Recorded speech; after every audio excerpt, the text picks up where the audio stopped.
Since the 1960s, we had open drug scenes in Oslo and in many other cities. And since the 80s, we started criminalizing much more, putting more and more people to jail, up to lifetime in prison for using and possessing drugs. Then we started to have very many drug overdoses. And it was when the HIV epidemic started in the 80s that we started harm reduction efforts. We hand out up to 5,000 syringes every day. And we have 8,000 people in substitution treatment. But we have still the open drug scenes. People are living in harshness. A lot of people are still dying. And all these drug-related deaths could be preventable. That's why we're fighting for a new drug policy. Now we're in the drug consumption room, and that has been open in Oslo since 2005. Here they can inject in a safe and hygienic environment. This place, it saves very many lives. One of our major aims is HIV and hepatitis prevention among drug users. We want to have here a room for people to consume at a safe place without pressure. And here we have the possibility to address the people with safer use information. This is the injecting zone. It's got the capacity for 20 people to inject simultaneously. We've had over 6,000 separate individuals register to use the service, and there's almost 400,000 visits to the service in that time. More than 6,500 overdoses to the service, and everybody's survived, everybody's walked out. Pour les urgences, les overdoses, les malaises, les crises d'épilepsie, enfin voilà, on a deux possibilités. Soit on prend aussi pas mal en charge les gens ici et après on peut les transférer aux urgences de l'hôpital. Et si c'est une urgence absolue, enfin très grave, on a un recours direct au service de réanimation qui se déplace et qui vient ici en moins de 5 minutes. This is the place for injecting drugs. This is the place for sniffing. Sniffing. This is another area, a separate area for shisha smokers. We have an naloxone kit here. It's very easy, it's simple, it's safe. This is one of the most successful public health care projects in North America. Ultimately, the 600 to 700 injections that take place every day at Insight or more, those are injections that aren't taking place in our alleys and on the street and whatever the case may be. When they can come to a facility where they're decently treated, where they're not judged, where they're not rejected, where they're accepted on the level that they exist on, there's much more of an opportunity for them to actually feel safe and relaxed and to open up to the possibility of treatment. For a lot of people, they can't imagine that allowing people to use drugs and providing a place for people to use drugs actually helps people. Well, the truth is people get well when they feel better, and we give them hope by believing in them as human beings. It's not about saying it's okay or we're promoting you to use drugs. It's about the safety, and yeah, it's just saving lives. It's a lot. Gives you a chance, right, at life.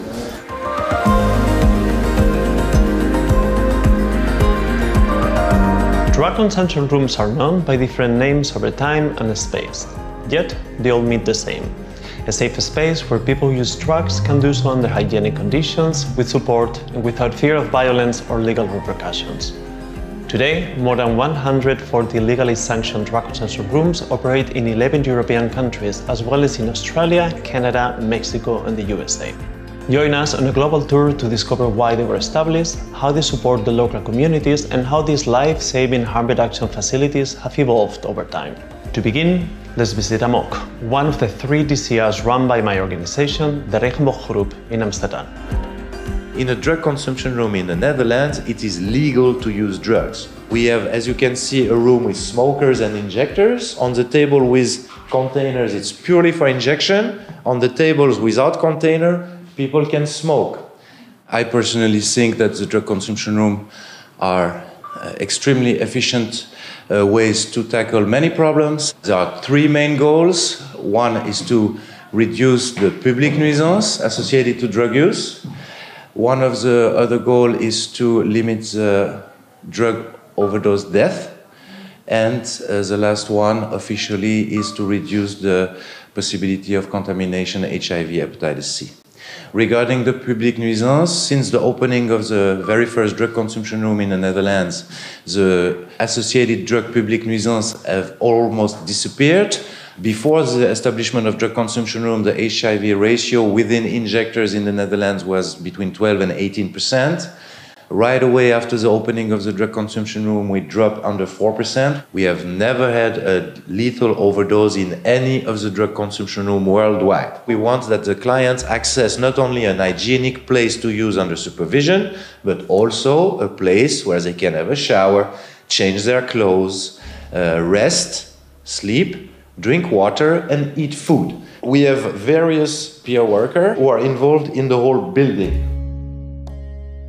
Drug consumption rooms adapt to the unique needs and dynamics of their communities, with goals that vary between cities and evolve over time. Initially established in Swiss, Dutch, and German cities in the 80s and early 90s, the first legally sanctioned drug consumption rooms emerged as a vital component in reducing the harms associated with the heroin epidemic and HIV/AIDS prevention efforts.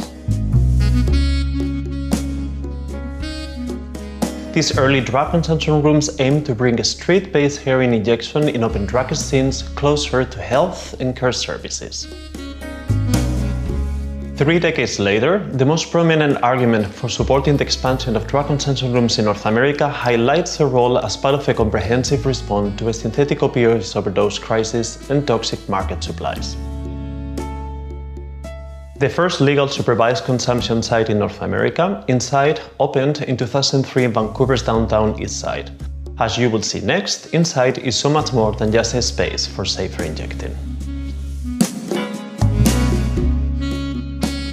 Insight has 800 to 1,000 visits every single day, 7 days a week, 365 days a year.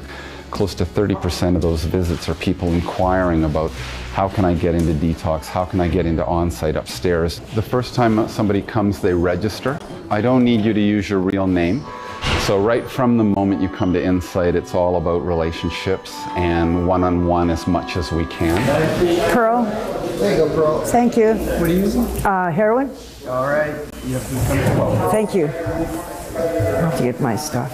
When they walk through the door, they self-report what they're using. I'm using heroin, I'm using cocaine, I'm using crystal meth. That all gets recorded, what time you came in. I want to get some harm reduction supplies to leave. I want to see a nurse about a wound I have. That goes into the database. Yeah, I'm going to need someone to help me tie off, please. Then that person tells you what booth you will be at. You come here, you get your supplies, and then you go to your booth and you use. Filters, got everything. Go to my booth. There, cleanliness is so important, so you don't get an abscess. This is heroin. The staff here, nurses, non-nurses are available to help you find a vein, any information you need about safer practices. All those opportunities when you need me to pass you another syringe, when you need some help finding a vein, those are all great opportunities for me and you to talk, for me to get to know you. Darwin, can you tie me? I'm not going to do it too tight. No. And then you just pull it out after. Yeah. Thank you.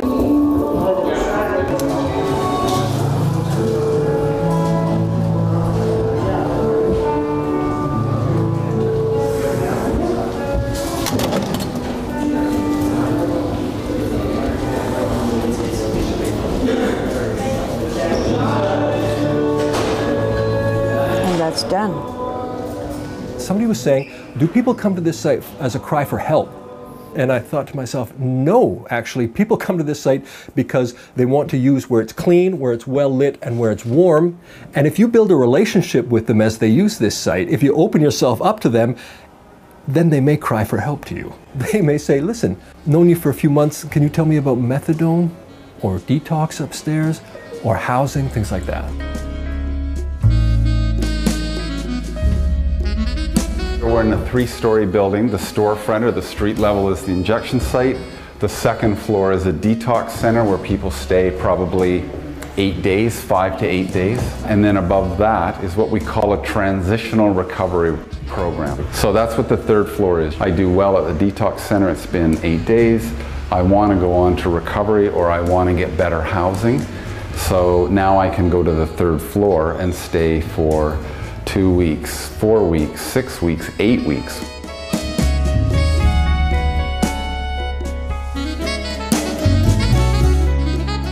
Insight has really met all its primary objectives. It's improving public disorder, it's reducing the transmission of infectious diseases, it's reducing the morbidity and mortality associated with overdose, and it's connecting people to programs such as addiction treatment, and it's having no negative impacts. Insight is highly cost effective and is saving literally millions of dollars since the time it's opened.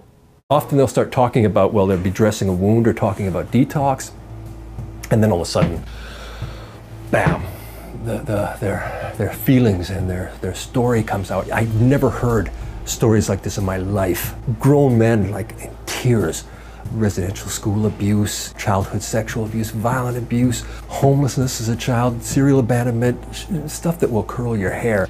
Indeed, drug consumption rooms provide care and support to diverse marginalized and underserved communities. Many visitors experience homelessness and lack access to health and social care.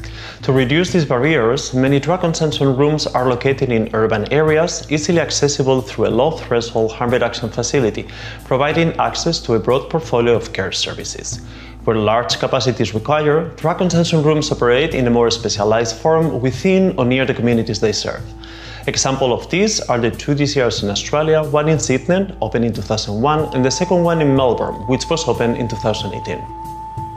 The injecting room, if they want access, they'll go through there, but they can just come in and access regular needle and syringe services or access the consulting side. We've had over 6,000 separate individuals register to use the service, and there's almost 400,000 visits to the service in that time. At the moment, we have about 300 visits to the service a day. On average, we've had up to 450 visits in a single day, which makes it one of the busiest injecting rooms in the world. People come here because they feel safe.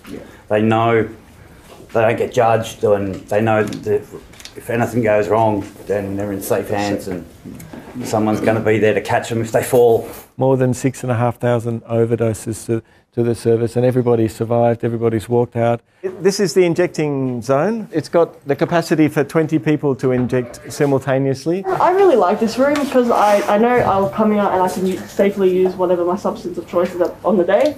I just feel safe here. I know that I'm not going to die in the alleyway. It's called a vein finder. It kind of can show up the veins more easily. Well, I think this is probably our most informal area, and it's also the place we really get to build up relationship and rapport with people. We can actually do a lot of our referral work, our psychosocial work, and also engaging with people to check in on how they are. So you can get a very quick, rapid result within 60 minutes for hepatitis C RNA, so indicating current hepatitis C infection. You can obviously get treatment prescribed very quickly, and then clients started on treatment very quickly as well. We have a range of services from primary care, legal support, drug treatment, wound care, sexually transmitted infections, mental health support. More than 800 people have started the opiate pharmacotherapy, and more than 300 people started hepatitis treatment. We managed to provide oral health services to more than 100 prior to COVID as well. The police do have their protocols for how they allow the centre to operate. So there is specific legislation saying that within this building, drug possession and other drug-related crimes are different to the rest of the community. So less than 3 grams, which is less than a trafficable quantity, is not a crime to be in possession of in this building here. However, outside it remains a crime. It's still a crime outside, and the police can arrest people, but generally speaking, they allow people to come into the facility. To see the holistic range of services you have here, supporting the most vulnerable in the community, is really heartwarming. And to think that it's all paid for by the public purse is particularly encouraging. And clearly there's a need for much more of it, not only in this city and state, but across Australia. My own country has nothing like this. There are cases when instead of a fixed site, the drug consumption room is operated from a van. Mobile drug and sensor rooms are flexible solutions, particularly reaching remote community areas. However, they also have their limitations due, for example, the small size. In our next stop, we visit one such a bus operated by Fixbund in Berlin. Currently, they run the services with two vans at the same time, one for the drug and sensor room and the other one for counseling and other services. 2 Löffel. 2 Löffel, zweimal Folie, Wasser, Zweimal Salz. Zweimal Salz. Super. Guck mal nochmal schnell rein. Alles drin. Perfekt. Vielen Dank. Mach's gut. Schönen Tag. Tschüss. We see here a table, a seat. Here people can sit down and take the drugs. At first they have to wash their hands to show what they want to take, what drug they have to show us. It's forbidden to share the drugs, so they have to use their own drugs. We have a lot of stuff here. We have needles, we have water, and here we have tiny, prepared kits. On different places in the city, you have the people prefer other substance. On one location more heroin, on the other location more cocaine. And the crack use increased over the last 5-6 years. And it's a new phenomenon in Berlin. In the future we hope we can provide a smoking possibility for crack users and for heroin users who want to smoke and don't inject. Hast du Blut an Händen? Ja, ich nicht, aber ja. Der kann sich hier dann auch die Hände desinfizieren, ja? Guck mal. Here a social worker, peers, and in this van are nurses or medical staff, and so we are working together. Haben wir Unterhose, weißt du das? Ja, haben wir. Haben wir? Willst du mal rübergehen? Meine Kollegin berät dich dann da, ja? Do you have any problems with the police? We have another view on the people than the police. There are conflicts, of course, but we try to manage the conflicts. We gave no names, no data to the police. And with the people who are living out non-drug user neighborhoods? Yeah, it depends where you are. So in Köln we have no huge problems, but the people there have problems with needles in the parks. It's not the main goal to reduce the open drug scene in the public. Of course, it's one aim, but at first we are a healthcare service. We want that the people are healthy and that they don't infect it with HIV and hepatitis. We want to save lives.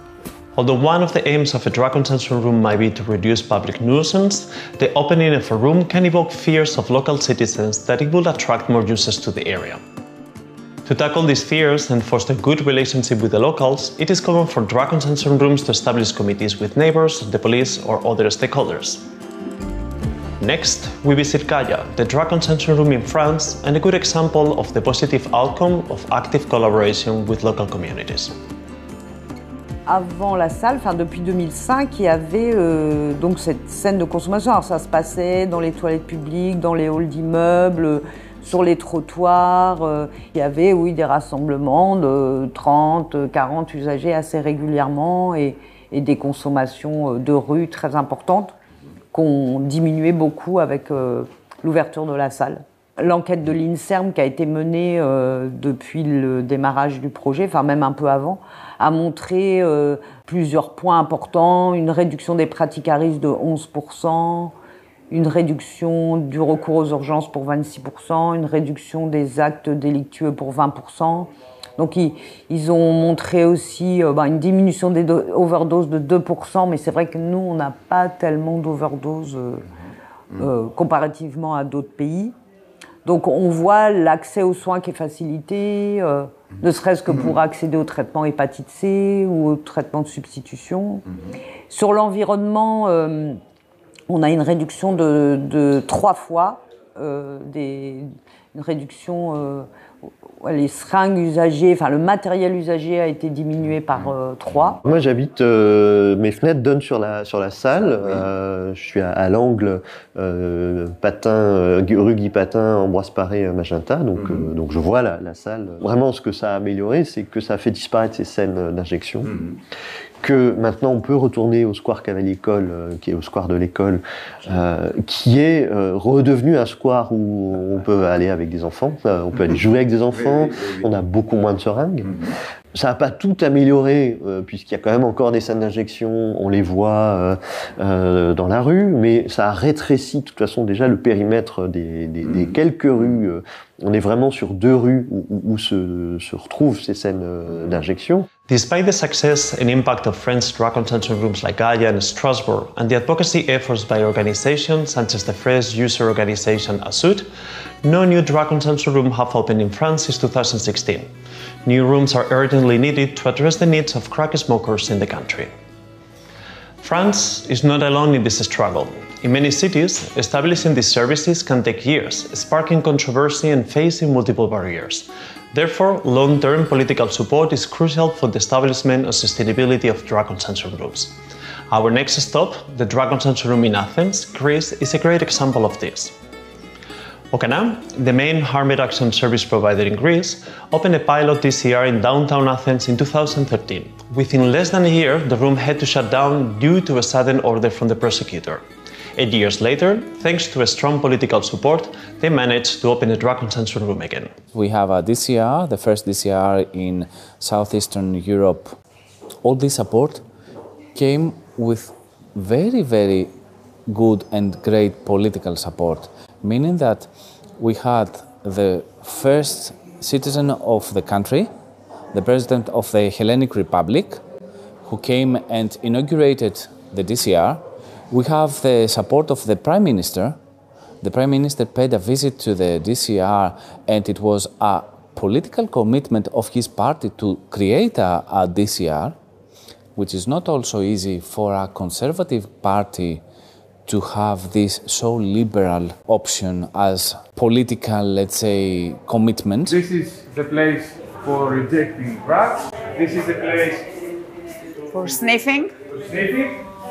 This is another area, a separate area for shisha smokers.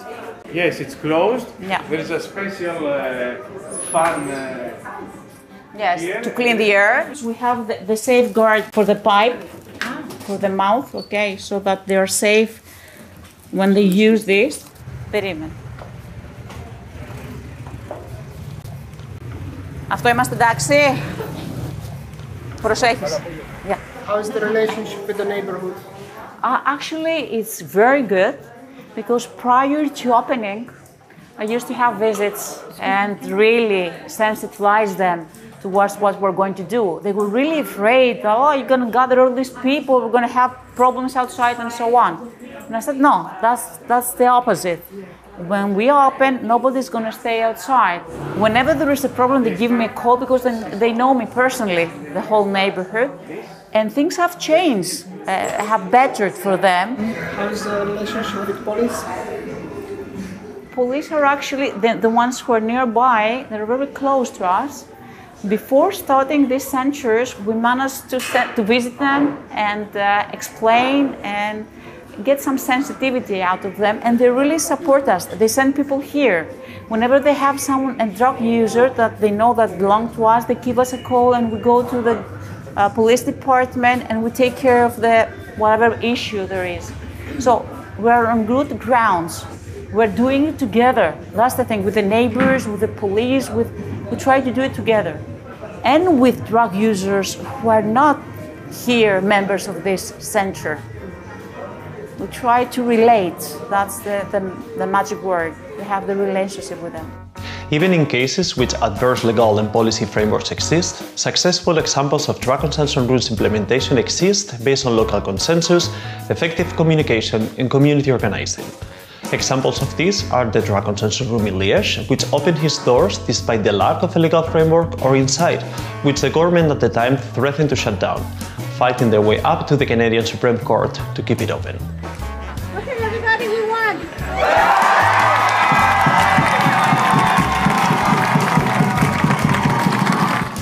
In Toronto, community members and frontline workers open up unsanctioned overdose prevention sites as an immediate and direct response to the overdose epidemic.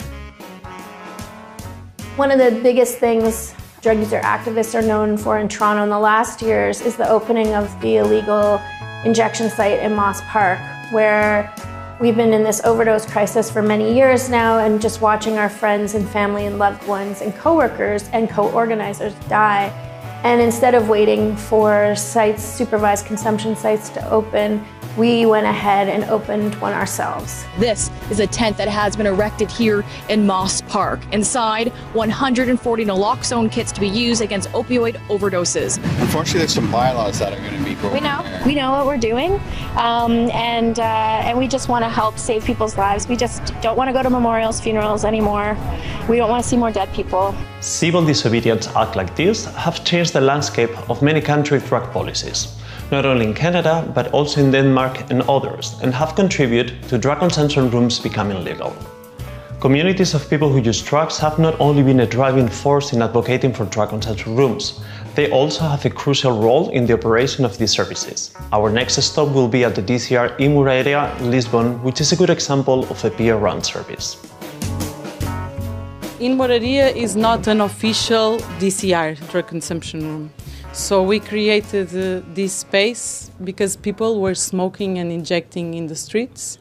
People come here, they knock on this door to have access to a safe space to use drugs, managed and led by our peers, João, Rosário, the other peer, and Jacinto. Together we designed and painted this graffiti with some very important messages from our community. We built this place because of an European project. It was a project on education for safer consumption. This room, it's an informal room. Okay, so CICAD is aware of it. They visited it quite often. MCDDA comes here all the time, and we are in the process of certifying the place. The community also wants to define the rules and how the service works, so we have to be very attentive about that. When In Moreira opened, we thought we would get mostly injectors, but it was not the case. So we had a lot of people using crack.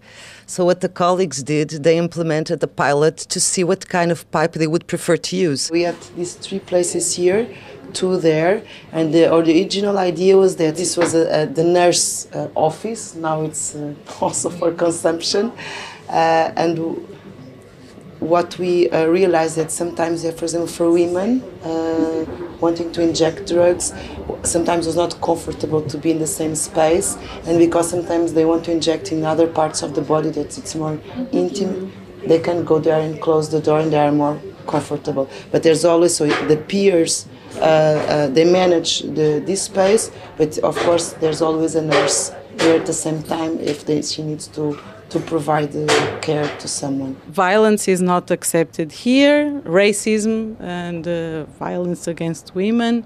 We don't want to create a medicalized space.